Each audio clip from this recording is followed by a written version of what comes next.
প্রিয় বন্ধুরা, আপনারা বাঙালিদের মধ্যে কি আধুনিক মানুষ দেখেন? বা আধুনিকতা বলতে বা আপনারা কি বোঝেন? আপনারা আধুনিকতা বলতে কি বোঝেন? ছিঁড়া প্যান্ট, কানের দুল, ভ্রুতে রিং এগুলো লাগিয়ে যারা ঘোরে, মানে এই যে ফ্যাশন সেন্স যেটা আমরা দেখি, বা যারা কথায় কথায় দু চারটা ইংরেজি প্রয়োগ করে, তারা কি আধুনিক? মানে আমরা যারা বাঙালি, বাঙালির আধুনিক হওয়ার মানদণ্ডটা কি?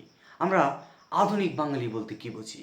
আমরা আমাদের চোখের সামনে কতজন আধুনিক বাঙালি দেখতে পাই, এবং এর তো একটা মানদণ্ড হওয়া প্রয়োজন যে আমরা কাকে বলবো হ্যাঁ সে একজন আধুনিক বাঙালি। এবং আমি সর্বদা সবসময় একটা মজা করে একটা কথা বলি যে আমার চোখে আমি আধুনিক ব্যক্তি, আধুনিক বাঙালি ব্যক্তি বলতে তাকেই বুঝি যে ন্যূনতম কবি আবুল হাসানের নামটা শুনেছেন। যে আবুল হাসানের নামটা শুনেছেন, তার দু চারটা কবিতা পড়েছেন, অবশ্যই সে নিঃসন্দেহে আধুনিক, অর্থাৎ একজন আধুনিক বাঙালি। এখন এই যে আবুল হাসান, সে কে? বা এই কবিতার সাথে আধুনিকতার ব্যাপারটা কি? তাহলে আমি মনে হয় যে আপনি আগে আধুনিকতা কি আগে বোঝেন, পরবর্তীতে আলোচনা করা যাবে এই যে আবুল হাসান কবিতা বা মজার ছলে আমি কেন বলি যে যে আবুল হাসানকে চেনে না সে আধুনিক বাঙালি না। বা আধুনিক বাঙালি হইতে আবুল হাসানকেই বা চিনতে হবে কেন, বা আমার কবিতায় যেতে হবে কেন, বা আধুনিকতার সাথে এর কি সম্পর্ক? হ্যাঁ, অবশ্যই সম্পর্ক আছে। আগে ন্যূনতম একটু জানুন যে আধুনিকতা কি, তারপর বাঙালি আধুনিকতার সাথে একটু পরিচয় ঘটান নিজেকে, তারপর আমরা আলোচনা করতে পারি যে আবুল হাসানকেই বা চিনতে হবে কেন, বা কবিতার কাছেই কেন যেতে হবে, বা আধুনিকতা আসলেই কি? একজন বাঙালি কি আধুনিক হতে পারে না? বা আমরা চারিপাশে কয়জন আধুনিক মানুষ দেখি প্রতিদিন, এবং বাঙালি আধুনিকতার মানদণ্ডই বা কি হতে পারে? সর্বোপরি আধুনিকতা কি?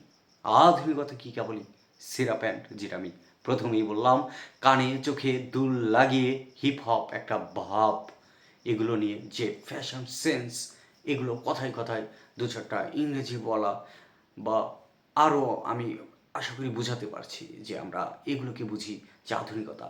এগুলোর সাথে আধুনিকতার কি কোনো সম্পর্ক আছে, আদৌ আছে? না, নেই। তাহলে আপনি কি আবুল হাসানকে চেনেন? যেটা বললাম, কবি আবুল হাসান চেনেন না? না, আপনি আধুনিক না। আমার দৃষ্টিতে আপনি কখনোই আধুনিক বাঙালি না।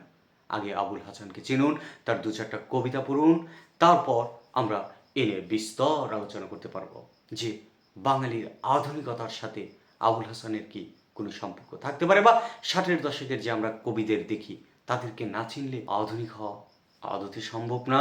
বা তিরিশের দশকের যে কবিদের দেখি তাদের সাথে আমাদের পরিচয় না ঘটলে কি আধুনিক হওয়া সম্ভব না? এবং আধুনিকতার সাথে এগুলোর সম্পর্ক এতটা কেন আমি জোর দিচ্ছি, এগুলো বুঝতে হলে ন্যূনতম এই ব্যক্তিদের সম্পর্কে আপনার আগে ধারণা থাকতে হবে। আপনার আগে এই ব্যক্তিদের সম্পর্কে আগে আপনার ধারণা জানাশোনা থাকতে হবে, তারপরে আমরা আধুনিকতার বস্তুগত অবস্তুগত নানান বিষয় আলোচনা করতে পারবো। তো এতটুকুই।